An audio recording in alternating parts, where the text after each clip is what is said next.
Well, hello, everybody. Try. Try this. Did you have to? Yeah, this is the last minute. Try.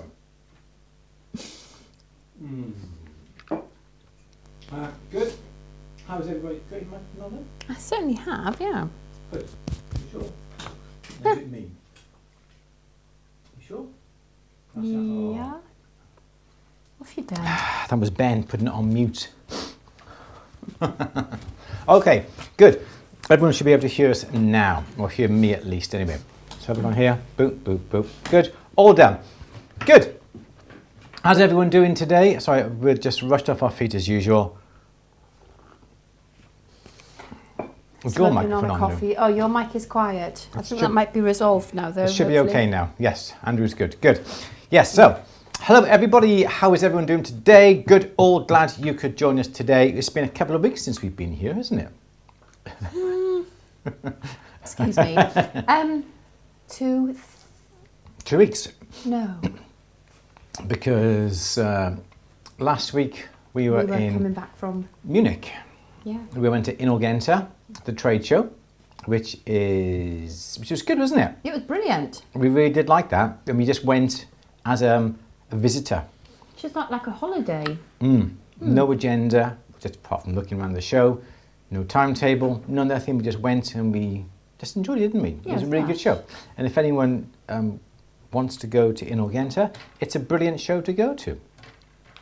Plenty of halls, plenty of things to see. Not as big a tool hall as you see in Vicenza. There's still lots to see, though, in the tools hall in Inorgenta. Yes. And it's on the same site. So in Vicenza, the T-Gold, Technology Gold Hall is... I suppose you could walk it, but it's not terribly really safe. It's busy roads, and I don't think there's a pavement, really, is there? No. And so there's a shuttle bus between the two sites. But in Inorgenta, it's all on the one site. Yeah. So it isn't as big, but it's so easy to get around Munich. We found as well.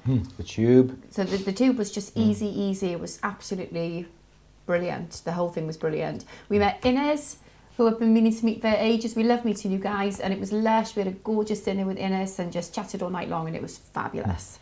So yeah, Really that good. was a real highlight for me. Did we post pictures of that? I think I put one on the story, yeah. Oh, good. That's okay. Good. As long as we did.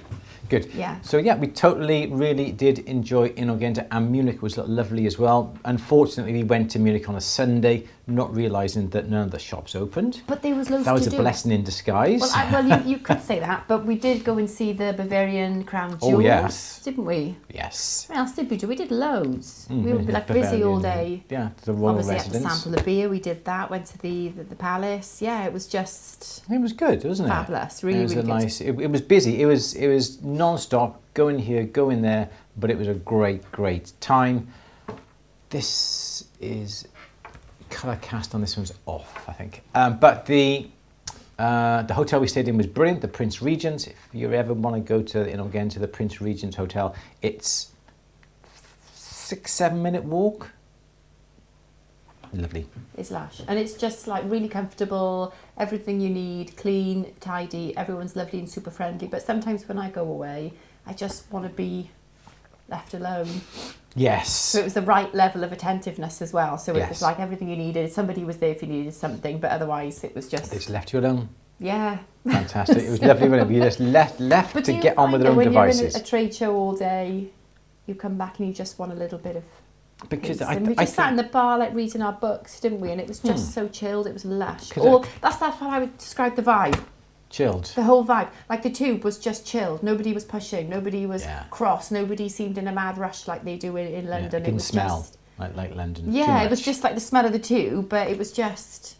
Yeah, there was just space around you. It was just fabulous. Yes. I loved it. It was I'd love good. to go back. Good. So there we go. So that's what we've been doing. Let me see if I can adjust the colour cast of this particular... And we've come back Monitor. straight into a mega busy week. Oh, gosh. So, but just before we went to Munich, basically okay. I booked in to have the shop painted in May, and the decorator contacted me and said, I've got a spare week, do you want me to come next week? So not thinking, I said, yes, brilliant, because I can't wait for anything. So it's gone from navy blue practically, well, like a royal blue, isn't it? Like a dark Yes. royal blue to pale pink. Drastic, isn't it? Yeah, really drastic, but it looks lush. And the big news, the big thing that happened last week was that we had a very important, very special visitor. We did. I'll let you explain.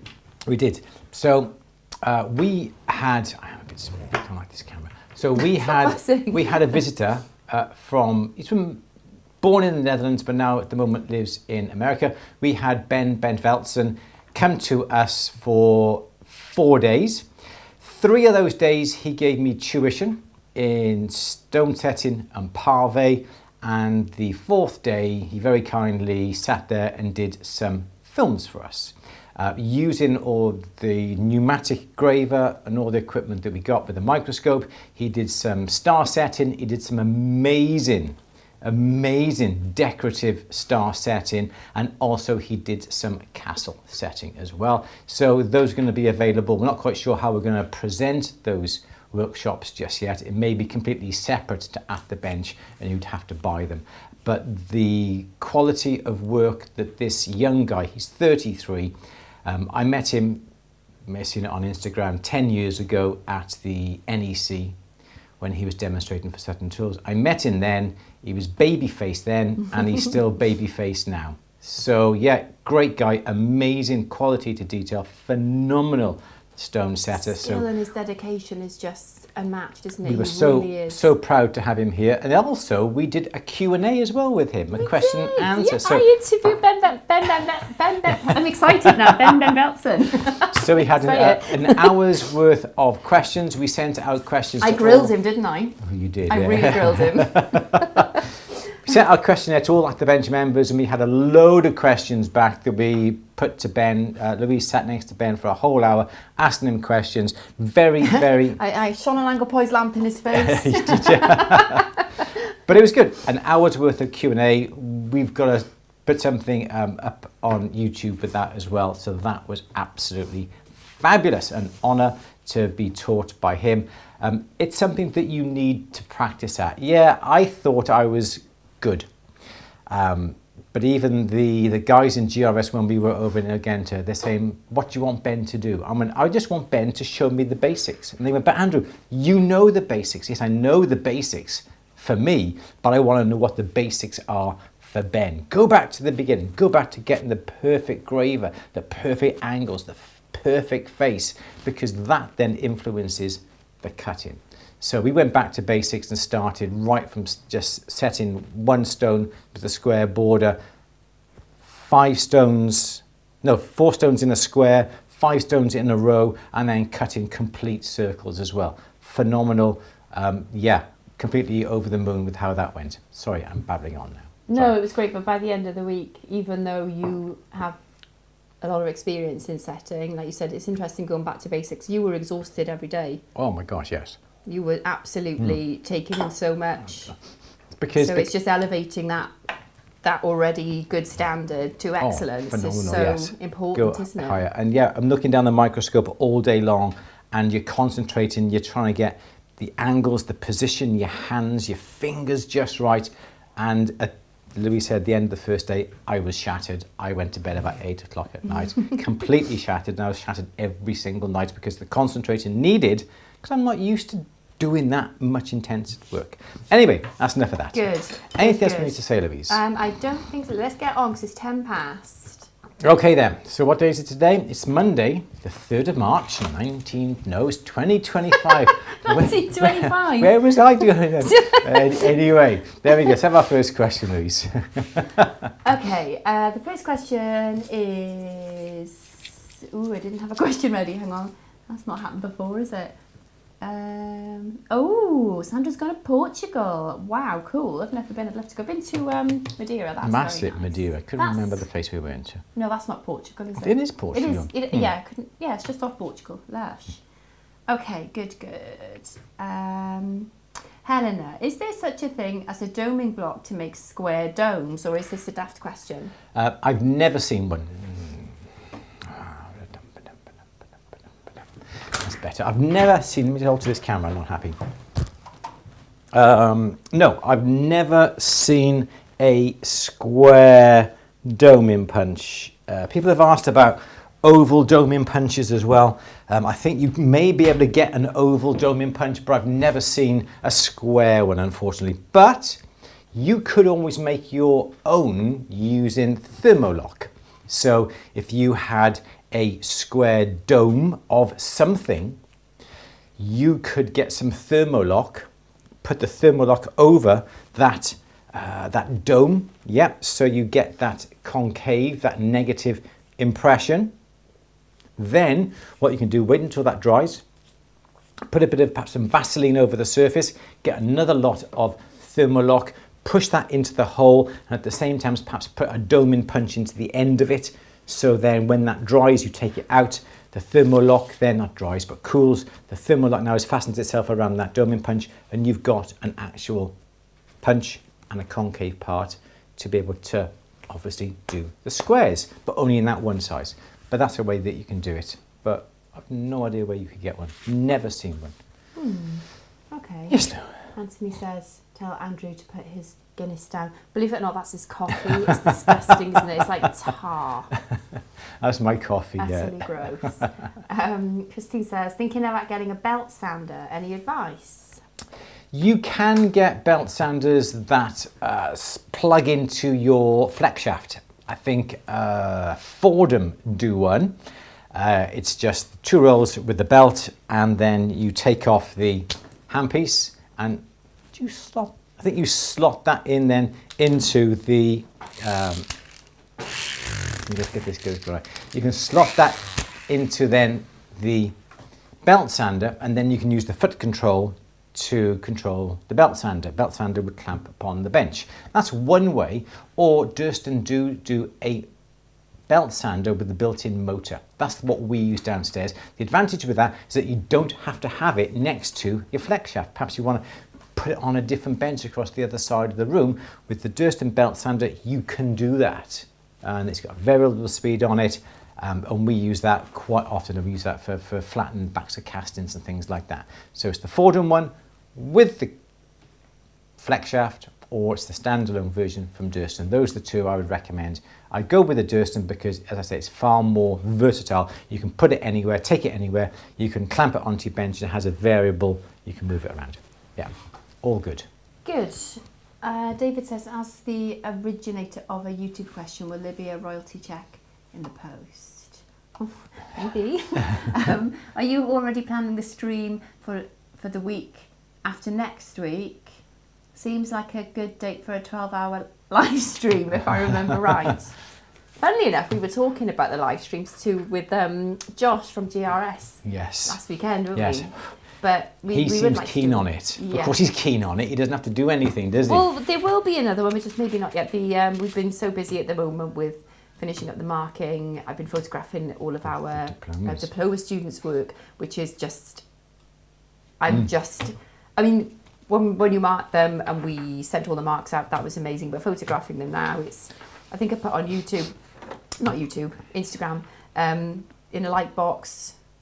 There's nowhere to hide, is there? It shows up everything. It's like very often I'll do something, I'll put it in the light box to photograph it, and then I go back and repolish it or do things to it because you realise when it's under those bright lights that it's not finished. Yeah. But I'm photographing these guys' work, and I've got the gem cam, and there's a light on that, and I've got the gem light box, and there's a strong light on that, and it's just they're just amazing. Good. Phenomenal. And this is term 1. This is term 1. So this I've started, I've started sharing some of their work because it's just absolutely brilliant. This is the standard of work that our term 1 students are producing. And there's a few on there that are actually new to jewellery making. Completely new. They've never made new. anything before. And the things they're making, the fact that they haven't made jewellery before, they're not disadvantaged. No. Because it starts from day 0. So yeah, brilliant. I'm so excited and I'm just so proud of them all. Very good. Anyway, I'm digressing now. A couple of compliments on my cardigan, thank you. Hang on a second, you just don't want that. You want to see my socks. Come on. Oh, yeah. So, It wasn't intentional, but your socks. hang on. There's the camera. Hey, there you are. There's my socks. Look at them, boy. As my father used to You're say. such a copycat. My socks went on first. Okay, good. So we have another question. Go on. Julia says, early question if you're taking them. I'm having issues with silver jewellery losing its sparkle. Items look great straight out of the barrel polisher, but look scratched just a few days later. Okay, so personally, I would not class a barrel polished finish as a final polish. The barrel polisher burnishes the surface. If there's any scratches, any marks, they will stay there. It won't get rid of those scratches. It just simply rubs over the surface and burnishes. So for me, I would not use a barrel polisher as my final polish. I would take it out of the barrel and then I would then polish it by hand. You've got the opportunity to see then when it comes out of the barrel what the surface looks like. It's not completely shiny. It's not a bad finish, but to get that professional finish, you then use a Menzerner final polish. You may want to use your rouge, and then you will get the polish that your piece deserves. It's a better finish. You'll be able to look at it. You're looking at the surface. You can look at the light. You've got the lights around you. You can see how the light reflects off the surface, and you can adjust your polishing to the surface. And as a result of that then will give you your professional high quality finish. You may want to put it in an ultrasonic. I wouldn't leave it in the ultrasonic for long as the ultrasonic is around about 50 degrees with a proper ultrasonic solution in it. Not fairy liquid, not washing up liquid or anything like that. It's got to be a proper ultrasonic solution. Get it there, 50 degrees, put it in, dunk it a few times. It won't need anything more than that. Leave it in there too long, there's a chance that the solution will agitate and damage the surface by giving those little ghosty sort of looks on the surface, isn't it? Like a Sometimes. whitey, like almost like a calcification-y sort of. So yeah, dunk it just a couple of times in just to get the polish off. If you have to wash it under soapy water, being very careful on how you then will clean the surface, but you don't want to try and not touch the surface at all once you have polished it, once it's gone in the ultrasonic. When it comes out, get paper towel and just dab it. In the old days, you used to have a blue tin with a heating element underneath, and in that was, I think it was walnut shell, very, very thin, small, tiny crumbs. You used to put the piece in that walnut shell, put the lid on, 20 minutes later, take it out, and it was perfect. There was no scratches, there was no marks, there was no water stains or anything, but a kitchen towel just to dab the surface so there's no excess water on it. Don't rub it because then you're starting to put scratches into it. And as soon as you start to handle it with your fingers, you're going to get scratches put into it. So just don't touch it at all, leave it as it is. Because even you notice that, don't you? You polished a piece, and literally within a few minutes of touching and looking at it, it's lost its shine. Yeah. So you really don't touch it, put it to one side. That's where I like a nice matte finish. A nice matte, and wrap it up in tissue paper so the air doesn't get to it. We sell small little 4-inch square tissue papers, brilliant. We wrap everything up in that if we're giving it back to a client. But definitely use that technique and you'll get the most amazing finish. Yes, Louise. Good. Good. Susan HP says, how do you prevent bird chatter or walking out of the prong? Aha, okay. The trick would be to use, for instance, I'll give you a bit of an insight to what I learned as well this weekend, or this week. So if you've got, say, a claw setting like this, okay, here's your shank coming here, and you want to cut a, for argument's sake, this down here, don't go in with a small burr. If you go in with a small burr, there is a chance that the burr will grab onto the corner and whip itself around the burr, the prong, which then will cause scuff marks from the burr. So if you're doing this, come in with a burr that is that size, okay? So by doing that, there is no way for that burr to come out and run itself around a claw. It just cannot do it. So always try and use the largest burr you possibly can. The other way that if you're drilling holes and want to make holes within a plate, okay, so here's your plate and here's a hole here. And if you've got a ball burr and you're putting it in, I was surprised. We were, again, something that I learned from Ben, we had the ball burrs and we were turning these around at 400 RPM. 400, that is ridiculously slow, but it worked. It didn't overheat the burrs. When the burr went in, if it started to chatter and you had sort of little edges of your hole starting to become like this, what you do, you put the burr in and then you get the burr and you just go around like this, and as a result of doing that, it will then make it completely round. The other thing that you can do is that if you want to make sure that the burr, you're looking down on top of a setting, so here's all your claws here, yep, and you want to take off this edge here, you notice that the burr is going in one direction, which is clockwise. So what you want to do is if you put the burr here, there's a chance the burr is going to spin around. Okay, here's your burr here, and it's rotating in that direction, so it's going to go in that direction there. So what you want to do is to brace yourself, the burr's going here, brace your hands so there is no way that that burr can spin around. If you have the burr big enough, it will not be able to go between the claws, between the prongs, and spin around. So always try and pull the burr towards you. You have more control if you introduce the burr, okay, here, and it's spinning in this direction. Here's your claws, okay. If you introduce the burr here, okay, here, and then as you then make the little cut underneath, you pull this towards you as it is rotating, you'll have better control pulling it towards you rather than starting here and letting the burr go out.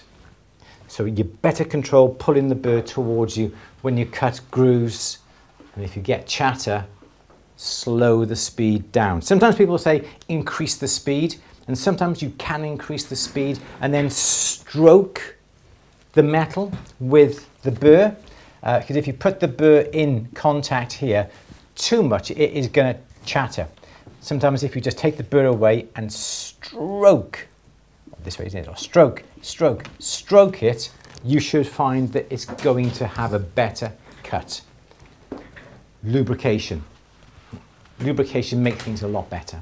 So there we go. Those are my tips to not get that bird to chatter or to spin around a claw. Yes, Louise. Good. Barbara is asking when adding granulations and other tiny bits, what is the best soldering technique? I want to get away from solder paste. Good. I'm glad to hear it. You don't like solder paste. So the best way that I think to do it, and in fact Louise has been doing granulation, adding granules, haven't you? Which is, go on, I'll let you answer this. What do you find is the best way? Well, I'm in experimenting. Yes. So if I'm just adding a few granules, like I made a ring for my daughter, didn't I, a couple of weeks ago, and I just had I think I was about 5 on each side of a stone, and I just burr a little divot where the I want the metal. granule to go. Mhm. And I just sweated a little tiny bit of solder into the divot, and then just plopped the granule on and heated it back up, and it just Located in there. 90% of the time it located. But I think I'd be better off. I did that because I had gold granules. But if I was using silver granules, I might put the solder on the granules, And then put it in the because then they're divots. going to sit in the hole Yes. without, and then it doesn't eliminate, but it does minimise them rolling all over the place, especially if you've got like a curved band. Yes. So that is one thing that I do. Yes. But yeah, I think sweating the solder onto the ball rather than the piece, unless it's completely flat, does help. Because, sorry, go on. Otherwise, you just got hot balls rolling all over your bench. It just happened a few Hot times. balls. Yeah. So there's the ring, ball burr, yeah, comes down, makes a divot. Okay, like that. Yeah. Okay, so then Louise But then. I've got it in my third hand so that I do them in stages so that whatever's facing upright, I'm going to put it in. I wouldn't do it like that. That's silly. It would be at the top. Otherwise, it's still going to roll out, isn't it? Because, gravity. Yeah. Like that. Okay, and then what you do, you sweat solder in here. But what you can also do. But I wouldn't do that because then you just fill that divot back in. And Okay. you're back to square one. So I would put it on the ball. Okay, so what you could do is sweat solder. So you sweat solder, some solder in here, but then you could go back over with your ball burr to come along and just make a very small divot. I like it. Yeah, so you've removed a little bit of solder, but you've still got a layer of solder underneath. So you've still got that divot for the ball to locate in, and then when this heats up, the ball is on the divot and it'll just drop. That's cool. So make a divot slightly bigger than what you would So normally. re-divot it after Yeah. you've soldered. Yes. Okay. So don't do a shallow one like that. Do it a little bit deeper, like that. Sweat solder, divot out again, right in the middle. You've got some solder in there already. Or, as you say, sweat solder onto there, put it into the hole, and it'll transfer across. But never heat the ball. Always heat the metal. Yeah. Yeah. That's what I've been experimenting with. Yeah. That's the best way to do it. I don't know. I'm not saying that's the best way to do it. I'm just saying that's what I've been doing, and with some success. Yeah. Because if you're doing more than a few, I would do a few with hard, and then a few with medium, and then a few with easy solder. But what I'm sure, And manage it that way. I'm sure what you'll find is that even if you have a couple of balls coming down here, they're not going to drop off because the solder is almost, even if the solder may be molten, the solder likes to pull onto things. So even the balls maybe by here. And they're in that they divot as well, won't. so provided you haven't turned it on Yes, its exactly. side, it's not going to, Exactly. hopefully won't roll out. Exactly. But Yes. there's better ways, and of course the best way, one of the best ways is Argentium, Of course. because that will, you don't need solder, then you can fuse the balls on. Yeah. You do have to build them, Yeah. and once they're fused on, you can build and build, but you do have to remember that gravity isn't your friend when you're using Argentium, and if you build it too high, I guess, or if you don't keep something flat, the whole thing just wants to collapse in front of your eyes. Yes. But there's more on that in our Argentium workshop, which is on the workshops tab on at the It bench. is. Or suspend the ring on a ceramic finger. Oh, And you burnt yourself with a ceramic finger. I know. I don't like to Nasty. look at it now because the pain still happens when I see it. Let's have another But yeah, go. Argentium is a It's great the best way. way to do it. And It's you a can great way you can to- use Argentium with a high carat as well, because Argentium is it 958?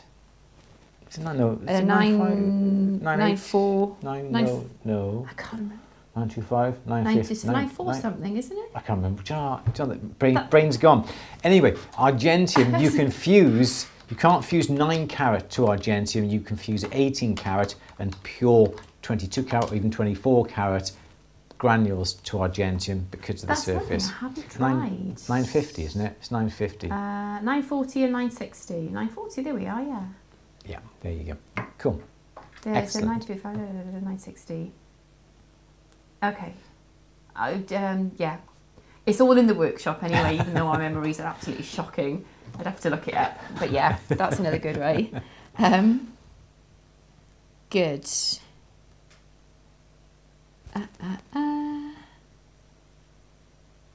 Good. Mary says, I'm having problems attaching a lever ear clip to an earring for non-pierced ears. Got it on, but not enough tension and it won't stay on an ear. No YouTube videos to be found. Any ideas? Yeah, in fact, Louise has got a pair of these. And I was going to put, yeah. I'll put them on today. I've been wearing them for about a week, 2 weeks, and they're not in my ears today, sorry. So what you'll find is that the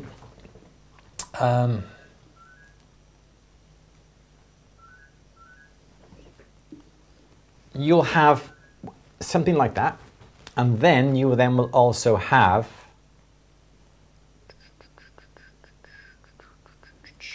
you'll also have it's very wrong, but there we go. So you should there's a tongue on the bottom of that, like that. I think on the side of here there's a side that goes up.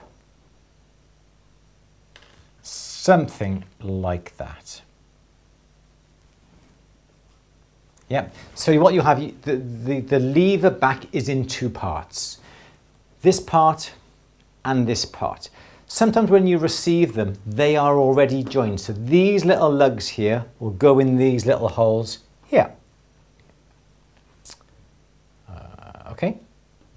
So this little tongue here goes on the outside of this little tongue here, that gives then this and this is all very hard metal. So when it flips down, the tongue then will rest upon top of here, and it'll flick up, and the tongue then will rest on the other side, if that makes sense.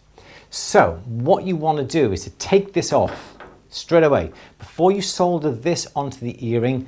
Gosh, how do they do it? Is it like that comes down to there, like that comes down to there? I think it's almost something like that. So when you squeeze these together, you've got this bit of room here. You can squeeze them out of the holes.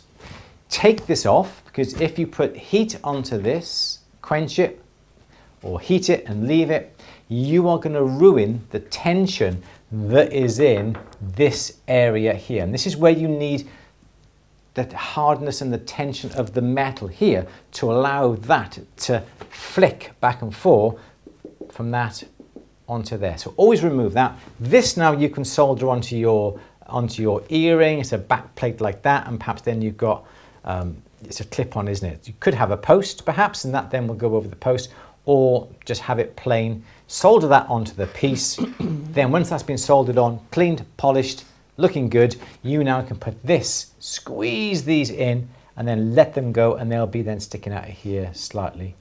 Yeah, yeah. And that is how you would do it. You would never put that onto here and then solder that, because the heat is going to damage this. You must never ever get any heat onto that area. It will ruin the earrings. You won't be able to, you may be able to sort of work hard on it, perhaps bend it, move it, shift it, but you'll never get the spring back in this area if you heat it up. So always take it off, solder that on first. Yes. Yes, Lynn. I've just found that on my bench here. This is Argentium.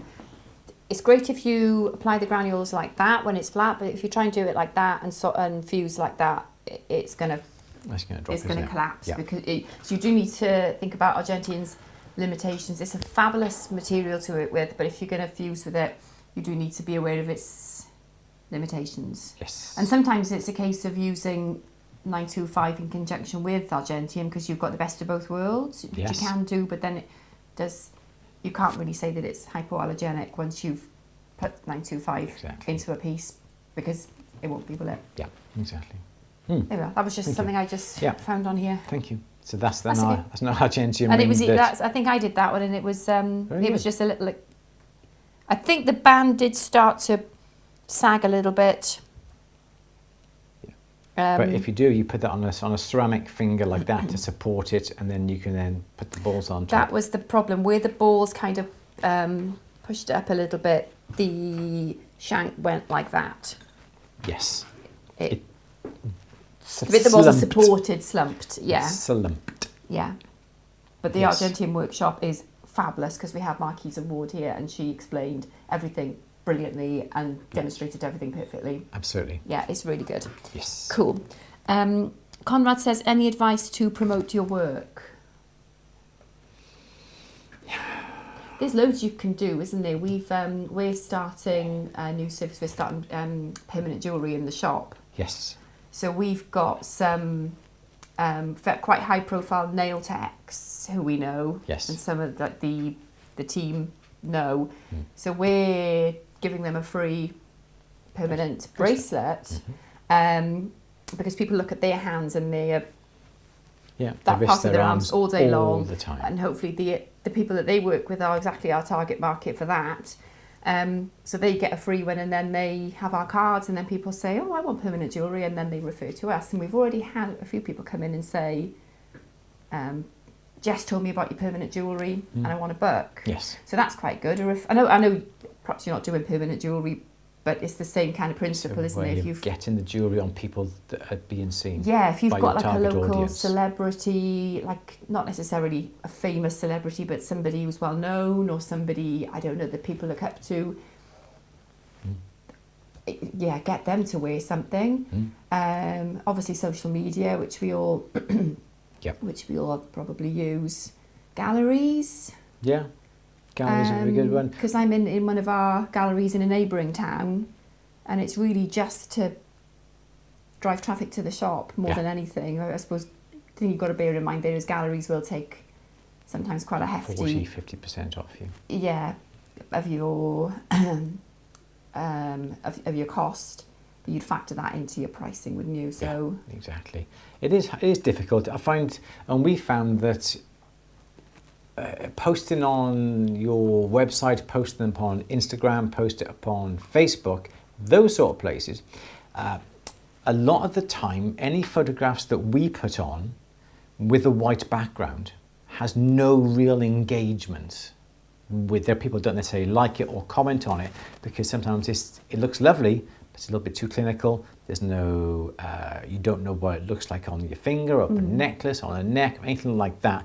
But lifestyle shots upon a finger, upon a neck, it sometimes lends just itself. on the bench peg, I think people Yeah, like. or I was going to say, or just you just finish something, Show that it's- take a picture straight away. Yeah. And don't forget your stories as well, because if you're posting a picture of something and it's been commissioned and there's a reason it's been commissioned, post that, because people love to know the stories behind what you're making, and that's a really good way to get people to engage with what you're doing. Because I made a ring, a commission lately, and it was one of my good friends, and her daughter commissioned me to make it for her, and it was a spinner ring with 4 hearts, and the 4 hearts represent her 4 children. It's a Mother's Day gift.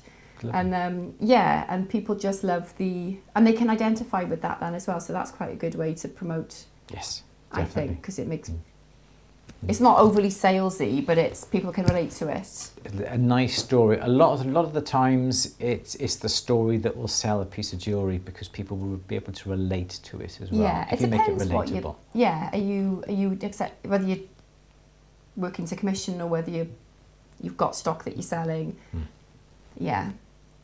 Basically, I try everything. Some of it sticks, some of it is a little bit of a waste of time, but you do, as long as you're monitoring, I've got some way to monitor how effective things are, you can do more of the things that are working and less of the things that aren't, I think, isn't it? And even though we found that perhaps a picture upon Instagram or Facebook won't necessarily generate a lot of interest, we use those sort of platforms as a shop window, and people then will come to us as a result of it. They don't necessarily like it, but they'll come into us, or perhaps they'll contact you, they'll email you, they'll message you and say, I've seen this ring, I've seen you do this, do you still have that available? I've seen it on the website, I've seen it on Instagram. So yeah. Susan said donate to a visible charity to promote your work. I think that's CSR is a massive part of that, I think. Yeah, definitely. Yeah. Good. But try and maybe buddy up with influential people. Yeah, people who. And they don't, like I say, they don't have to be famous. They can just be people who see lots of other people and people who will promote you, really. Yes. Yes. People who are actually on Instagram, you may have, as you say, like a local celebrity or an influencer that's fairly local that posts photographs of fashion and things like that. You can then get some earrings with that person, or a necklace, and ask them to wear it whilst they're doing their shots. Well, I offered her, there's a lady in Merthyr, and she's got something like, I don't know, 200,000 followers on Facebook, and I contacted her and offered her a bracelet, but she never came back to me. But the next person might, though. That's fine, that's okay. Charity auctions, yeah. We've given items to raffles, charity raffles, things like that, haven't we? Yes. Well, I have. Andrew doesn't like doing it, but I... No, I don't mind giving things to raffles, but the raffle has to be for the right reason. I know, I give away loads to everything. Too many. So you've got to look at what the raffle is for and what sort of people are going to be going to that raffle. And you have to work out what... There's not much point you just giving something and they go, right, we got this by Andrew Berry, who's there? No, you want them to be able to perhaps put it into a program, put it on social media, thank you to all these people, make sure they tag you, they at you in their social media, so it'll come back to you. That's another one, local groups. If you've got like a, I don't know, there's one, we've got one for our town, haven't we? We've got like a town Facebook group, which we're not allowed to post in, but there are some other ones Do it. which do let you promote your work, or there's, so things like that as well, because you're obviously going to reach out to a wider audience then. Yeah, exactly. Yeah. There's lots of ways. You just got to think of initiative, use your initiative to think of ways to get out there. Yeah. It is hard though, isn't it? Yes. But yeah, try everything. Within reason. Exactly. Yeah. Good. Yeah, we'll have to see if we can think of any others. There's probably loads that we do that we don't even think about. Don't give too much away though, do we? Physically, we don't give too much. Oh, physically? Physically, Yeah, we don't well, give you too try much not away. to. Exactly. Okay. Good. Gurmeet says, I'm a beginner, set up my basic home studio, got my basics, and of course I can't spend much now. How do I achieve my polishing perfection with my Fordham flex shaft? Thanks, love you both. Aw. Great. You can do your polishing with your Fordham flex shaft. Save up, get yourself a bench mounted polishing motor with big 6-inch polishing wheels. It'll be even better than the Fordham. You just have to go through the various buff stick grits. Okay, so your buff sticks or emery paper or your sanding drums, go through the various grits, removing the previous marks that those have put on. So you would go in different directions. So if you are, for instance, you've got a ring shank here, okay, so here's your ring shank here, okay, so you would buff the ring shank perhaps in this direction with say 600 grit, then you're going to go up to something like 800 grit, now you would buff in this direction, and the idea is then what you want to do is to buff in this direction until all the marks have disappeared in this direction. So now you're left with marks from the 800 grit running in that direction. You then will go up to 1000 grit. You now will go in this direction. And what you want to do is get all the marks going in this direction. You don't want to see any marks going in that opposite direction. Okay, then perhaps you go up to 1500. You now will go in this direction. And all you want to see to me is marks going in that direction. So you're constantly removing the marks that you put on by the previous grit. My drink's in the other room. So that's the way you would do it. Once you get up to say 1500, you then would use a pre-polish, maybe Menzerner, it may be Luxie or whatever it is you're using, or a Tripoli. Use a pre-polish. Because it's a hard polish, you use quite a hard mop. Perhaps you'd use a felt mop or a calico mop. You can buy small little calico mops. Don't think I've got one here, but you can buy small little mops like these here. This is a soft woolen mop, but you would get a small little calico mop. You can use that with a Tripoli, a pre-polish, and again, now you've gone in this direction, you would get your polishing mop and you would go in this direction. So now you're removing all the marks that were put in with the previous grit. So all your Tripoli now is going in this direction, and then you clean it, you get all traces of Tripoli off it, you'd swap over to a nice soft woolen mop with rouge, a final polish, and then now you go in that direction.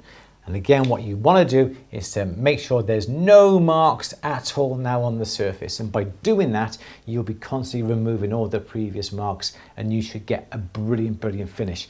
You can do that on the inside of a ring, on the outside of a ring, you can put it onto a flat piece of metal, but going through the stages, going through a pre-polish, it's a hard thing to understand what a pre-polish is. It's the polish that you're going to use from using your sanding drums or your emery paper before you get to a final high polish. So So a pre-polish or tripoli you would use, then your rouge. That would be the way to do it. And keep the mops separate. So never use a soft woolen mop with tripoli and then use the same mop for rouge. Always keep the mop separate. So a hard felt mop, calico mop for tripoli, lovely soft cotton or woolen mops then for rouge, and keep them separate. That would be the way to do it. Yes, Louise. Good. Georgia is asking, is the ring all Argentium? Yes, it is all Argentium. And I've just thought of something else that I did with the Argentium granules. We were talking about combining Argentium and 925. And what I did with Julie's earrings was I made little units of granulation. So I think they were hoops and they had something on them, and I wanted little clusters of berries on the hoops. And I made up little units of 3 to fuse the granules together. Yep. So I had units of 3, small. Yeah. And then I soldered the units of 3 onto the hoop intermittently. Yeah. So they weren't rolling around. They weren't. They were fused already. And they were fused, so they weren't going to come apart, because once it's fused, it's fused. It's as one, isn't it? Yes. And that worked really well. But you've just got to think about the curve and not make up the units too big, because obviously if you've got a curved surface, they're not going to solder on. But then you can solder those little units on, and that worked really well. Good idea. Thank you. Good idea. Well done. Well done. That was something else cool. Someone says Monty has a question. Miss Monty has a question. Oh, Susan says. Have I got to that question yet? Oh, yeah, that's next. I'm coming. Oh, sorry. I'm working towards it. Helena, I have a wolf belt sander which fits my Fordham and I rarely use it. Okay. Janet is saying, I have been asked to make a collar/choker, thick wire with a hook and eye catch at the back and several interchangeable pendants. Any ideas of loops and catches, etc., to be able to slip over the collar at the front? A collar/choker, thick wire with a hook and eye catch at the back and several interchangeable pendants. Any idea of loops and catches, etc., to be able to slip over the collar at the front? I would just have a ring that would be big enough to go over the hook then. So that's what I would do, and that ring could be round, that ring could be rectangular. So basically you've got like that, isn't it? So then that hook then will go through there, I presume. Yes, Lou? Like that hook then will go through there, and that's like that. So and there's a loop or catches to be able to slip over the collar at the front. So do you mean like a lobster catch? You could. Or you can get a lobster catch, or you can get a catch which is like a swivel catch. Yeah. Or you could have. So is this to change the pendants in the front? Is it? So if you had a pendant, you could have a bail that is going through a hole here. Yeah, and that would be. Oh, just okay. And then you could put the bail then through that, so it hangs down. So this then would slide through that, and that could be round. That could be whatever shape you want. It could be this shape, and that would slide through. Yeah. Or I'm not sure I understand whether there's going to be something on the collar. Yeah, I to don't attach or not, or whether the whole thing is going to come off. Yeah. Do you know what I mean? Yeah, I don't know. Or you could get. Will it come off the end?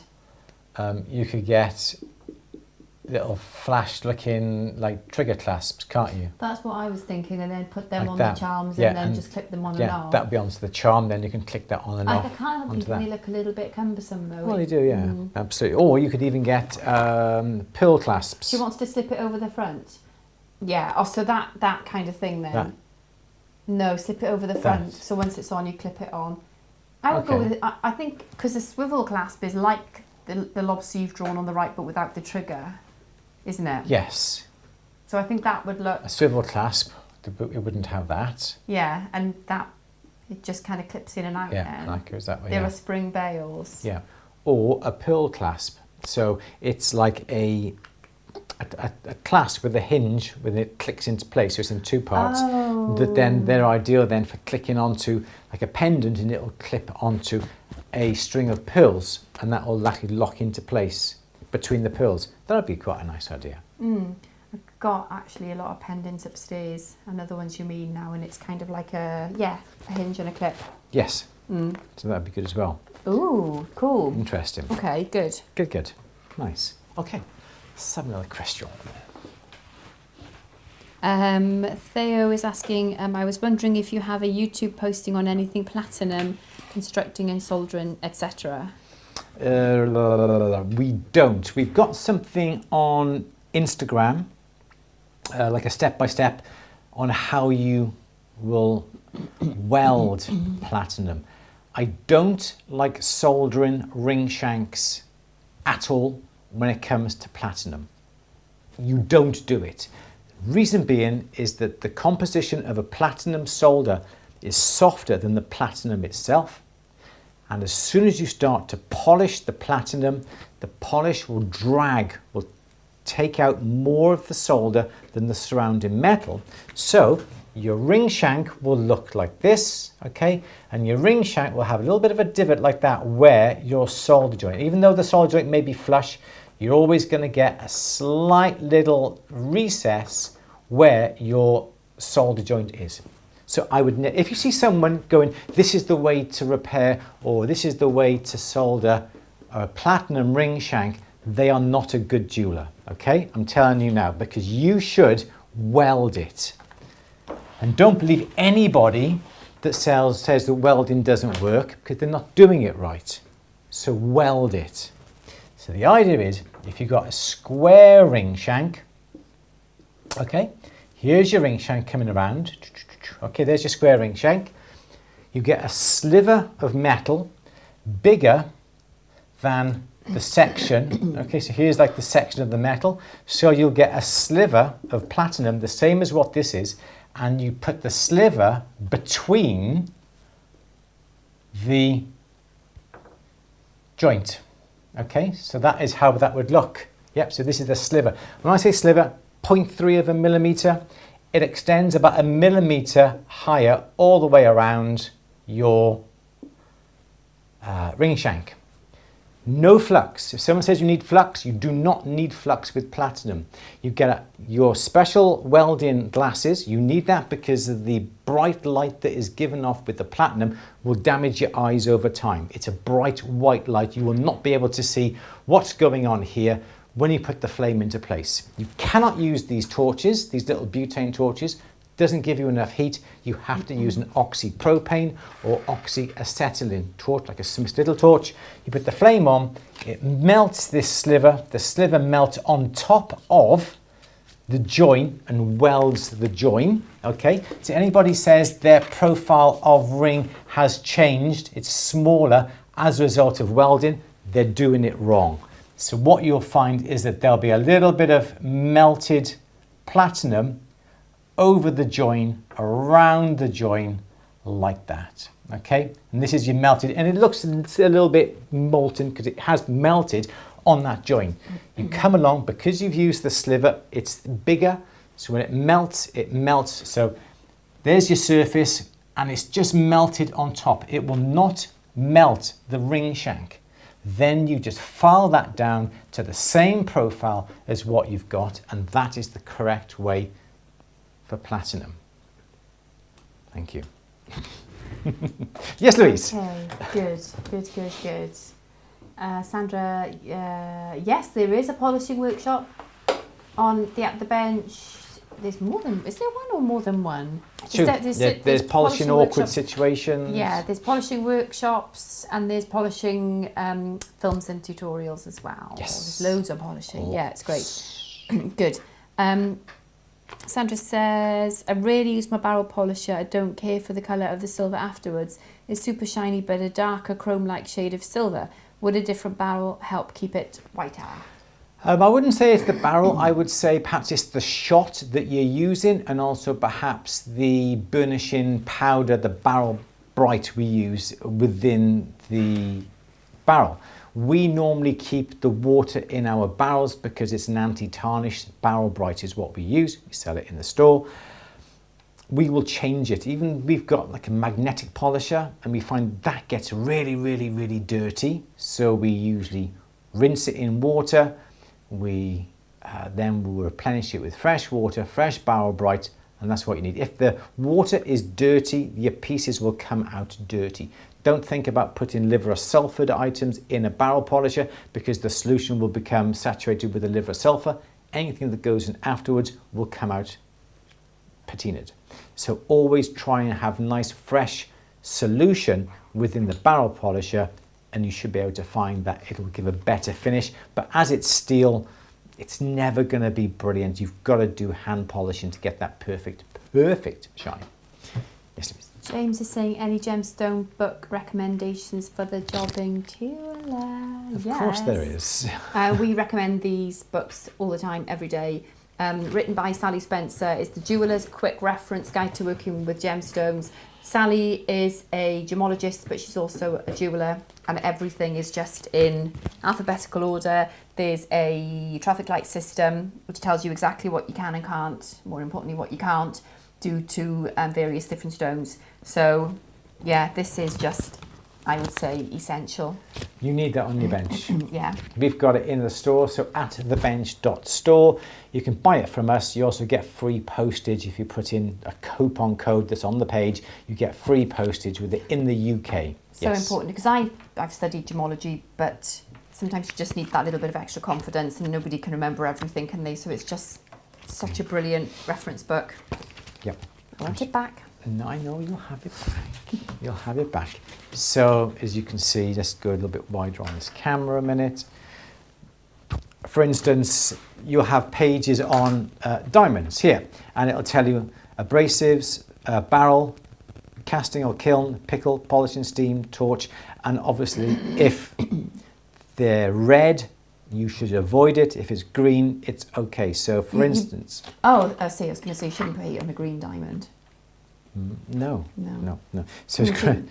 So cubic zirconia, you should never thermally shock it, like quenching it in water. Steam, avoid thermal shock. Abrasives, it just goes through everything on here. And if you want to know what it is, it's the Jeweller's Quick Reference Guide to Working with Gemstones. Don't think it comes with a plastic cover these days, but it's in the store at thebench.store. It is there for you. As I said, it's with free postage within the UK, but we definitely would always recommend Sally's book because she's brilliant. And also, if you're a member of At The Bench, we also had Sally here to do a workshop on working with gemstones as well. So you can go and check that out at the top of the store page, top of the At The Bench page.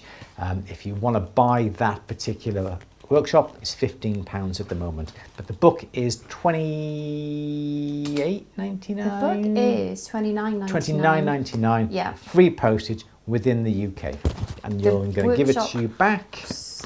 Maybe they will be going up. Yeah, we need to revise because obviously, I mean, £15 for 3-4 hour workshops is just very cheap. Very cheap. So if you do want workshops,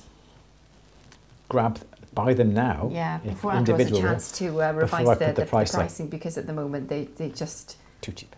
They're crazy. Yes. Or just get even better value for your money and get a monthly or an annual membership, and then you've got access to absolutely everything, all of the workshops, all of the films, the lot, the whole thing. Yes, you do. Good. That's about it then. Joanne says, not a question, but wanted to say thank you for all the free YouTube content you post. Signed up as an At The Bench member. Oh, and now considering the diploma. Oh, that's wonderful. Get in contact with Louise if you want to know anything more about it. We can have a little chat via Zoom and talk about whether you think it would be beneficial for you. Sometimes people kind of like want to go on to the next stage, but we're thinking about a year 2. It'll be next year. Which may be available to people who haven't done year 1, but it would be, we'd have some sort of criteria, I think, wouldn't we, for... We need to see the quality of the work. Yes, we might need to. Yeah, we haven't quite figured that one out. But yeah, absolutely get in touch if you want any information at all. If you follow us on Instagram, I'm starting to put some photographs of this year's students' work, which is absolutely brilliant. So yeah, if you want any info, just get in touch and we can have a chat. That's great. Thank you so much. Get in touch with obviously Louise at andrewberry.co.uk. And anyone else who's interested as well, there's a prospectus there, and we are enrolling now for this year. 2025 spaces are filling up. Yes, we are. And if you get a chance, pop in the URL into the chat, please, Louise. I will now, yeah. Georgia says, do you use your permanent jewellery laser for anything else like tacking? We've got an arc welder, haven't we? It's the Zap. And it's just great Zap for little Plus. jump rings. Yes. But yeah, sorry, I'll find that link and you, yeah. That's okay. So yeah, we have the Zap Plus. There's a brand new Zap 2 that's just come out as well. We saw that over in Orgenta, but we got the Zap Plus. It's great for tacking, for joining jump rings. I have not used it to do anything else with. We've got a Lampert PUK. It's a 5.1. There's a 6.1 out now. If you want to do something more than just simply tacking, get yourself a proper pulse welder. The Zap Plus it's okay, but it's not as good as having the controls of a proper pulse welder, arc welder. You can only adjust the power, but that's all you can do. When you come to use something like an Orion that's a lot more technical, a lot more expensive, like a Lampert PUK, you can adjust the spark, the shape of the spark that comes out, the intensity of the spark. There's a lot more that you can do with it. You may be able to get away with the Zap Plus just for tacking things into place, but it is going to be very limiting to what you can do. Yeah. I'm guessing that the permanent jewellery welders, none of them will be lasers for security, for safety. Am I right in thinking that? Say that again? You won't get a permanent jewellery unit, a laser permanent jewellery unit. People do use lasers, and they put Okay. people's hands inside the lasers to laser them on. Yeah, I've seen that, yes. What? Yes. Yes, they bring them out into the workshop and... Lasers? You know, like the dado, you put your Yeah. hands in like that, you look through the screen and they do that. Yeah, I've seen that. People use a I wouldn't laser to advise, permanent that's not jewellery. advisable. No, I wouldn't. I wouldn't like to do that. No, but people do it. You see it on. You see it. You know, jewelers around the country. They don't have a separate. They use their laser to weld. I mean, in theory, I suppose the Zap, the little unit that we've got, is specifically for permanent jewellery, and it's Yes. just gentle. It probably would manage little tacking jobs and things like that, wouldn't Maybe. it? But it's, yeah. I wouldn't rely on it. No. I wouldn't want to. It's great for its purpose, Yes. like everything else, isn't it? Yes. Usually, yeah. Exactly. Yes. Yeah. Do you have the last question? Good. TIG Pulse. I think the one we've got is an arc welder, isn't it? Which is... Yeah, it's a pulse welder. So yeah. it's something very Same similar. thing. Yeah, absolutely. Is it the same thing? Pulse and arc? Yeah. Okay. Okay. Should we have one last question? Last question. Okay. Yes, please. Okay, Dances with Aardvarks. How to solder 3 rectangles of the same size together, face to face? Why? I don't know. For fun? Why? Sweat solder them. It's as simple as that. Just make sure you get, perhaps you get one sheet, you sweat solder on that side, you get another sheet, you sweat solder on that side, you make sure the solder fills the whole area, you then flux the underside of this one, make sure it's lovely and clean, flux, and then get your other sheet on top, and then put one on top of the other. Use perhaps a third hand to hold them all together, heat them all up, and when the solder melts, they'll just squash down nice and tight and be soldered. If you're doing bakumegane, that is a cheat way of doing it rather than fusing all the metal together. So you could do it that way. But that's the way I would make 3 pieces of metal together like that. And if you want to make sure when you've got your sandwich of your 3 pieces like that, you could get some binding wire to put round the outside and then twist it on the top just to hold it all together that way as well. And that would be just as good to do that as well. Yes. Good. Cool. Good. Excellent. We're going to leave it at that. When using a Fordham handpiece, which way do you have the flex shaft spinning for things like polishing, clockwise or anti-clockwise? When using a burr or drill piece, it obviously has to go in the direction which allows the piece to cut. Yes, so Yeah. it's clockwise. Is it always clockwise for everything? Yes, everything that you cut is clockwise. Yeah, but what about polishing? So, Does it matter?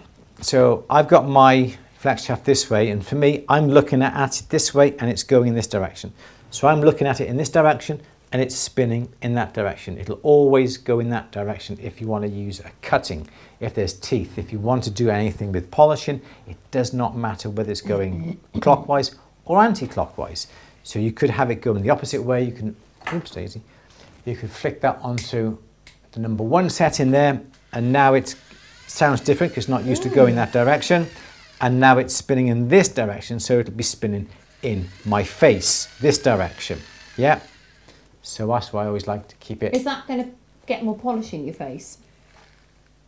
Or is that going to... Oh! I don't.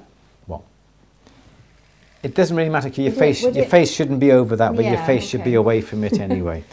And also you should be having glasses and mouth Well, I mask do, but it protection just... as well. Yeah. Yeah. I'm just wondering try if it's spray in the opposite direction. Try if it you... in different direction, yes. Yeah. Yeah. So yeah, if it's got teeth, Yeah, what is the purpose of the reverse switch? Good question, Sandra. perhaps you get something stuck and it would come out and put it into reverse Oh, to yeah, bring out. okay. But also, another thing, going back to your chattering, is if you've got a burr and you want to just gently, especially if you want to do your cutting grooves into prongs, flick it onto reverse. So now the machine is going backwards, so the teeth are not aggressively cutting into the metal, they are going in the opposite direction. So they're basically going in the opposite direction and they're not cutting, but they're still abrading the metal. So put it into reverse, use a straight-sided setting burr, 90-degree setting burr, and even though the teeth are not cutting into the metal, it's going in the opposite direction. It'll be a much more gentler, calmer cut, and also the burr will not then decide to catch into the metal and spin around the claw or the prong. Put it into reverse and you should be able to have much neater seats when it comes to setting without damaging the claw by catching and spinning round. And on that note, we're going to go. Okay. I think that was a very good question, actually. Yeah, definitely. Yes. Good. So, anything else we need to say, Louise? Oh, I don't think so. 82 people online. Just give us some likes, guys. Press that little like button. That's all we need. Just give us some likes. It helps with the YouTube algorithm. Algorithm. Yes, please. So, brilliant. Anything else we need to say before we go, Louise? Don't think so. I don't think so. No, sir. We're going to be looking at doing the recording and putting up the Q&A from Ben Felton. We're going to be looking at sorting out the workshop for next Monday. Yes, we've got the Ben at the bench films as well. Yes. That's super exciting. So much to happen over the next Are we few allowed to weeks. show what the films are going to? We won't just yet. Come on, this is Okay. my turn to say no, Louise. Oh, no, go not yet. on. No. Okay. We'll show them next week Okay. or the week after. It's going to be a few weeks before we can get it done. We're here next week, but not the week after. We're not here the week after because we No, are this- in London. Oh, bit of, We're here can next I say week, anything about But the week the next week I'll let you do is it. workshop week, so it's a workshop. Yes. So there's no Q&A. The week after that, somebody's having a special birthday. Yes, but also it's not just a special birthday. But the birthday is well, actually the birthday isn't the biggest thing, is it? No, it's not the biggest day. That's why I'm not saying anything about my birthday next. When is my birthday? Tuesday? Monday. Monday. So 2 weeks today, 2 weeks today. Andrew's got a big birthday. It's my birthday. It's my 50th. Okay. Are we going to say anything else? But I get to go to the Goldsmiths Hall in London to collect my my JET Foundation of Appraisal Practice certificate. So your which I valuation had a distinction certificate. in. So Louise had a distinction in her valuation qualification. Which I did via the So she's NAJ, the passed that. National Association of Jewellers. So I'm collecting my certificate. I've got to go up on the stage. It's the JET graduation ceremony. Yeah. Anything else? I don't know if I'm supposed to say. We won't say anything Okay. just yet. Okay. But look out on socials for 2 weeks' time. Louise is going to the Goldsmith Hall to receive her. I've got to go up on the stage and I don't know what to wear. Certificate. So, yeah. Obviously, I've got to figure out what jewellery I'm wearing first. And Of plan course, the that's outfit the around most that. important thing, isn't So, it? yeah, I'm so excited. Absolutely. Yeah. Good. So no 12-hour live stream for your birthday? No, Amco. No, Certainly, sorry. certainly not. We're in London, so we're not going to be here 2 weeks today. Good. Excellent. Great. So we'll, if you're not here next week for the workshop, which more information to come on that in a day or two. Yes. We'll see you in 2 weeks. 3 weeks. 2 weeks. 3 weeks for 3 Q&A. weeks, oh my goodness, yeah. 3 weeks for Q&A, but next Monday for the workshop. Workshop, yeah. Yeah. Super. Excellent. Brilliant. Thank you, guys. Excellent. There's someone's mentioned about a graver secrets, but yes, we've done all about gravers in one of our workshops and at the bench. So that's Yes. already been done. Yes. Good. So Louise, should we go? Yes, let's go. We better have, haven't we? Yes, because Jasmine's going to be wondering where we are. Yes. All right. Say goodbye then, Louise. Okay, bye. See We'll- you Monday. What is the theme of the workshop? Secret, is it? Okay. Tell me later. And we'll see you next Monday for the workshop, and we'll see you then after that, 2 weeks time after that. So that's going to be about the 23rd of March for the Time next is just Q&A. flying. That'll be towards the end of March. But if you want any information on the diploma or anything else, just get in touch and yeah, we can talk. Please do. Excellent. Everyone, take care. Enjoy the rest of your week. We'll all see you very soon. Bye-bye.